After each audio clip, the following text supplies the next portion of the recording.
স্বাগত দীপ্ত সংবাদে, সাথে আছি আমি নুজহাত রাহনুমা। আজ থেকে শুরু হলো চলতি বছরের এইচএসসি ও সমমানের পরীক্ষা। প্রথম দিন অনুষ্ঠিত হচ্ছে বাংলা প্রথম পত্রের লিখিত পরীক্ষা। এবার সারা দেশে মোট পরীক্ষার্থীর সংখ্যা 12,51,111 জন। এর মধ্যে সাধারণ 9টি শিক্ষা বোর্ডের অধীনে পরীক্ষার্থীর সংখ্যা 10,55,000-এর বেশি। গত বছরের তুলনায় এবার পরীক্ষার্থীর সংখ্যা কমেছে 81,882 জন। এবছর পরীক্ষার্থীদের জন্য 10টি গুরুত্বপূর্ণ নির্দেশনা দিয়েছে শিক্ষা বোর্ড। এর মধ্যে রয়েছে পরীক্ষা শুরুর 30 মিনিট আগে কেন্দ্রে উপস্থিত থাকা, শুধু সাধারণ সায়েন্টিফিক ক্যালকুলেটর ব্যবহার করা এবং পরীক্ষার কেন্দ্রে কোনো অবস্থাতেই মোবাইল ফোন নিয়ে প্রবেশ না করা। এছাড়া পরীক্ষার সময় কেন্দ্রে শুধু অ্যানালগ কাঁটাযুক্ত ঘড়ি ব্যবহারের অনুমতি থাকবে। শিক্ষা বোর্ড জানিয়েছে, এবার কেন্দ্রে প্রবেশের সময় পরীক্ষার্থী সহ সংশ্লিষ্ট সবার মাস্ক পরা বাধ্যতামূলক এবং হ্যান্ড স্যানিটাইজার ব্যবহার করতে হবে।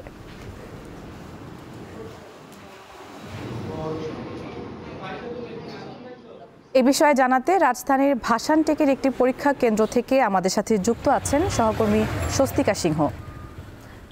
স্বস্তিকা, পরীক্ষার্থীদের জন্য যে স্বাস্থ্যবিধির কথা বলা হয়েছে তা কতটুকু মানা হচ্ছে এবং অভিভাবকরা কি কোনো দুর্ভোগের অভিযোগ করেছেন?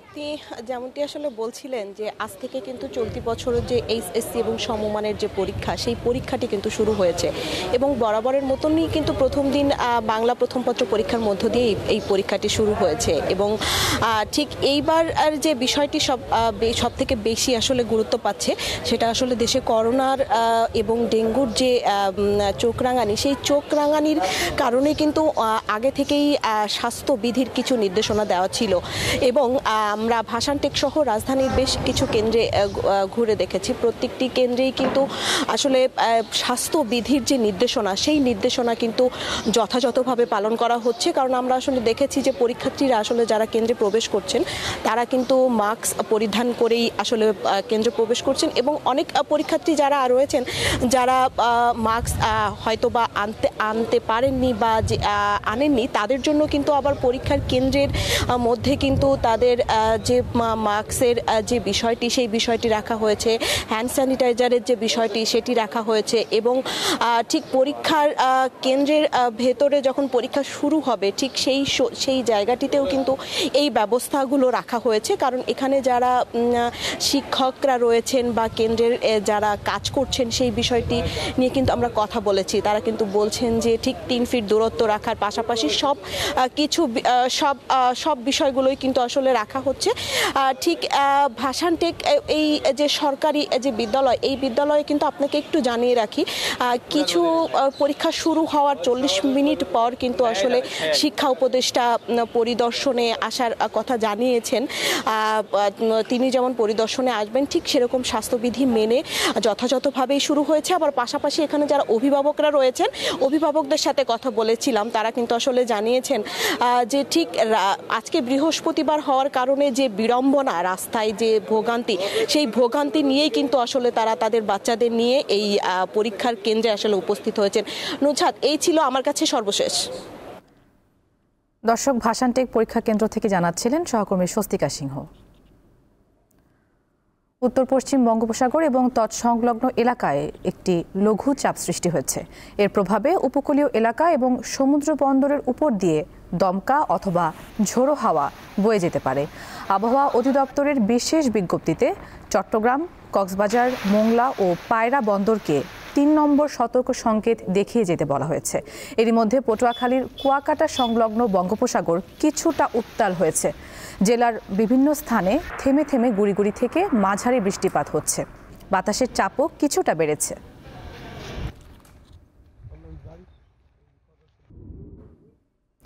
উজানের ঢল ও ভারী বৃষ্টিপাতে সিরাজগঞ্জে গত কয়েকদিন ধরে যমুনা নদীতে পানি বৃদ্ধি অব্যাহত রয়েছে।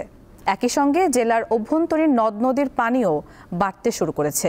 এতে যমুনার চরের নিম্নাঞ্চল প্লাবিত হওয়ার পাশাপাশি ভাঙন দেখা দিয়েছে। ভাঙন আতঙ্কে রয়েছেন সদর উপজেলার ভাটপিয়ারি গ্রামের বাসিন্দারা। এর মধ্যে অনেক স্থানে ফসলি জমি, গাছপালা ও বসতবাড়ি নদীগর্ভে বিলীন হয়ে যাচ্ছে। গত 24 ঘন্টায় যমুনা নদীর পানি সিরাজগঞ্জ শহর রক্ষা বাঁধ পয়েন্ট এলাকায় 44 সেন্টিমিটার বৃদ্ধি পেয়ে বিপদসীমার 199 সেন্টিমিটার নিচ দিয়ে প্রবাহিত হচ্ছে। একই সময়ে কাজীপুর পয়েন্টে নদীর পানি 48 সেন্টিমিটার বৃদ্ধি পেয়েছে।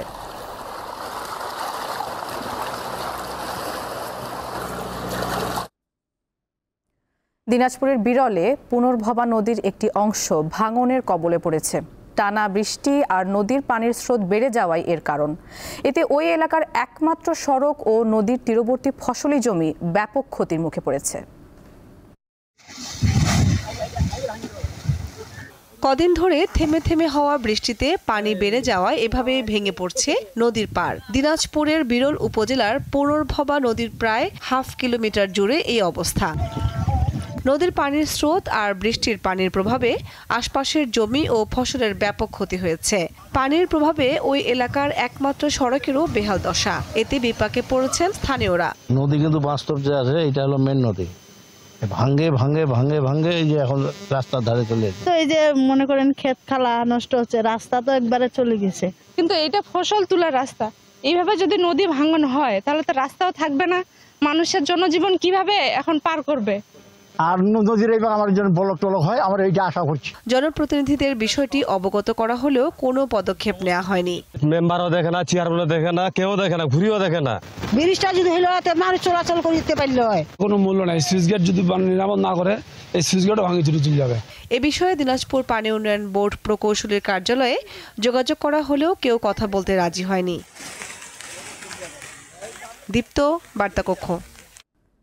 শহরের যানজট কমাতে এবং নির্বিঘ্নে যান চলাচলের জন্য করা নীলফামারীর বাইপাস সড়ক এখন মৃত্যু ফাঁদে পরিণত হয়েছে। কালীতলা থেকে নটখানা পর্যন্ত প্রায় 8 কিলোমিটার সড়কটিতে বাঁক রয়েছে অন্তত 25টি। এতে জনসাধারণের ভোগান্তির পাশাপাশি প্রায়ই ঘটছে দুর্ঘটনা। চলাচলের সুবিধার জন্য 2020 সালে নীলফামারীর এই বাইপাস সড়কটি নির্মাণ করা হয়। 23 কোটি টাকায় 7.74 কিলোমিটার দীর্ঘ সড়কটি নির্মাণ করে সড়ক ও জনপথ বিভাগ। আশপাশের জেলার সাথে যোগাযোগের প্রধান সড়ক 34 ফুট সৈয়দপুর ডোমার মহাসড়ক। তারই অংশ হওয়ার কথা 18 ফুটের বাইপাসটি, কিন্তু সড়কে বাঁক বেশি থাকায় ঘটছে দুর্ঘটনা। টার্নিং নিতে সমস্যা হয়, তারপর আপনার হচ্ছে সিঙ্গেল ডাবল গাড়ি ক্রস করা সমস্যা হয়, খাদে পড়ার একটা আশঙ্কা থাকে। আবার রাস্তার সাইডে মাটিও নেই যে একটু চাপায় ক্রস করবো সেরকম পরিবেশ নেই। অত্যন্ত ঝুঁকিপূর্ণ একটি সড়ক। এই সড়কটি অতি দ্রুত সংস্কার প্রয়োজন, কারণ হচ্ছে সড়কটি অনেক চিকন, সেই সাথে 20টার উপরে বাঁক। এই বাঁকগুলোর কারণেই প্রতিনিয়ত দুর্ঘটনার শিকার হচ্ছে। আপনার বাইপাস দিতে, বাইপাস কিরম বাইপাস মানে আমরা যাইতে পারি না, এরকম বাইপাস আর কি, মানে সিংহের রাস্তার মধ্যে গাড়ি আমরা ওভারটেক করতে পারি না। আমার বিরাট সমস্যা। গাড়ি আপনার পোল্ট্রি খাইতে চা, এমনি অটো রিক্সা আর বড় গাড়ি 2 গাড়ি ক্রসিং হচ্ছে না, বিরাট সমস্যা। সড়ক বিভাগের কর্মকর্তা জানান, বাঁক সরলীকরণের প্রক্রিয়া চলমান রয়েছে। এই সড়কটাকে কার্যকর বাইপাস সড়ক বলা যাবে না। একে তো এই সড়কে অনেকগুলো বাঁক, তারপরে বিল্ড আপ এরিয়ার মধ্যে দিয়ে গেছে, পুরা শহরের মধ্যে দিয়ে গেছে। এই ল্যান্ড অ্যাকুইজিশন করে আমরা মধ্যমেয়াদী ব্যবস্থা হিসেবে সড়কের বাঁকগুলো সহ করতে পারি। তবে যদি শহর বাইপাস করে যানবাহনের মোবিলিটি রক্ষা করতে হয়, তাহলে শহর বাইপাস করেই একটি কার্যকর বাইপাস সড়ক নির্মাণের প্রয়োজন হবে, এবং সেই বিষয়ে আমরা মন্ত্রণালয়ে রিপোর্ট প্রদান করেছি। বাইপাস সড়কটির সমস্যা সমাধানে দ্রুত কার্যকর ব্যবস্থা নেওয়ার দাবি স্থানীয়দের। দীপ্ত, বার্তাকক্ষ। পরমাণু কর্মসূচি নিয়ে ফের আলোচনার টেবিলে বসছে ইরান ও যুক্তরাষ্ট্র, এমনটাই দাবি মার্কিন প্রেসিডেন্ট ডোনাল্ড ট্রাম্পের। তিনি জানিয়েছেন আগামী সপ্তাহেই হতে যাচ্ছে এই আলোচনা। এদিকে যুক্তরাষ্ট্রের বিমান হামলায় ইরানের কয়েকটি গুরুত্বপূর্ণ পরমাণু স্থাপনা গুরুতরভাবে ক্ষতিগ্রস্ত হয়েছে বলে দাবি দেশটির শীর্ষ গোয়েন্দা সংস্থা সেন্ট্রাল ইন্টেলিজেন্স এজেন্সি সিআই এর পরিচালক জন র্যাডক্লিফের। তিনি জানান, এই ক্ষতি পুষিয়ে নিতে তেহরানের কয়েক বছর সময় লাগবে। অন্যদিকে ইসরায়েলের হামলায় নিহত ইরানের জ্যেষ্ঠ সামরিক কমান্ডার এবং শীর্ষ বিজ্ঞানীদের রাষ্ট্রীয় মর্যাদায় জানাজা হবে শনিবার। এ তথ্য দিয়েছে ইরানের রাষ্ট্রীয় সংবাদ মাধ্যম। গাজা উপত্যকায় ২৪ ঘন্টায় আরও অন্তত ৭৯ জন ফিলিস্তিনি নিহত হয়েছেন, আহত হয়েছেন প্রায় ৪০০ জন। বুধবার ফিলিস্তিনি তথ্যকেন্দ্র জানায়, দক্ষিণ গাজার আল মাওয়াসি এলাকায় বাস্তুচ্যুত ফিলিস্তিনিদের আবাসস্থলে কমপক্ষে ২টি হামলা হয়েছে। খান ইউনিসের মাজাইদা পাড়ায় আবু আরব পরিবারের আরেকটি তাঁবুতে বোমা হামলায় কমপক্ষে ৫ জন নিহত এবং আরও বেশ কয়েকজন আহত হন।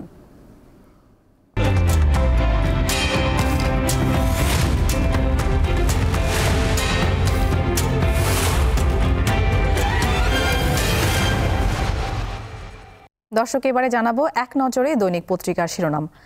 শুরুতেই আমাদের হাতে রয়েছে দৈনিক যুগান্তর। শিরোনামে দেখতে পাচ্ছি, হেভিওয়েটদের বিরুদ্ধেই লড়তে হবে এনসিপিকে, ত্রয়োদশ জাতীয় সংসদ নির্বাচন বিষয়ে। এদিকে রয়েছে, মোবাইল ফোন ট্র্যাক করেই শনাক্ত আমিডামি ভোটের কারিগর হাবিবুল আওয়াল গ্রেফতার। যুগান্তরে আরও রয়েছে, রাষ্ট্রীয় মূলনীতি নিয়ে ঐকমত্য তৈরি হয়নি, ঐকমত্য কমিশনের সঙ্গে বৈঠক। এরপর রয়েছে দৈনিক কালের কণ্ঠ।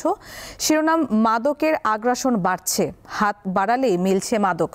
এদিকে রয়েছে, যুদ্ধবিরতির স্থায়িত্ব নিয়ে সংশয়, বিজয় মিছিলে জেগেছে তেহরান। ইরান ইসরায়েল সংঘাত, যুদ্ধবিরতি ইস্যুতে আয়াতুল্লাহ খামেনি এখনও নীরব। ইরান পারমাণবিক কর্মসূচিতে ফিরলে ফের হামলা, বলেছেন ট্রাম্প।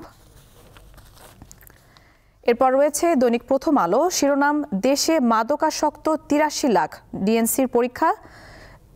মাদক বিরোধী আন্তর্জাতিক দিবস আজ। ডিএনসির সমীক্ষায় দেখা যাচ্ছে দেশের বিপুল সংখ্যক মানুষ মাদকাসক্ত। এদিকে রয়েছে, ইরানের পরমাণু স্থাপনা ধ্বংস করতে পারেনি যুক্তরাষ্ট্র, মার্কিন গোয়েন্দা প্রতিবেদন। এদিকে রয়েছে, ইতিহাস গড়লেন জোহরান মামদানি, বিশ্লেষণ নিউ ইয়র্কের মেয়র নির্বাচন। ব্যাটিং উইকেটে কেমন ব্যাটিং, এ বিষয়ে কলম্বো টেস্ট একটি প্রতিবেদন প্রকাশ পেয়েছে। এরপর রয়েছে দৈনিক আমার দেশ। শিরোনাম, ২০০৯ সালে হাসিনার প্রধানমন্ত্রিত্ব ছিল অবৈধ। দুদকের তদন্ত প্রতিবেদন, মিথ্যা হলফনামা দেন নবম সংসদ নির্বাচনে, বেনামে ২ কোটি টাকার মার্সিডিজ বেঞ্চ গাড়ি কেনেন। এদিকে রয়েছে, পিলখানা হত্যাকাণ্ডে রাজনৈতিক নেতাদের সংশ্লিষ্টতা ছিল। দর্শক, দেখে নিলাম আজকের দৈনিক পত্রিকা শিরোনামগুলো। এই ছিল এখনকার মতো। পরবর্তী সংবাদ বেলা ১২টায় দেখার আমন্ত্রণ। এছাড়া তথ্য ও বিনোদনের অন্যান্য খবর পেতে যুক্ত থাকুন দীপ্ত ডিজিটাল প্ল্যাটফর্মগুলোতে। সবাইকে ধন্যবাদ।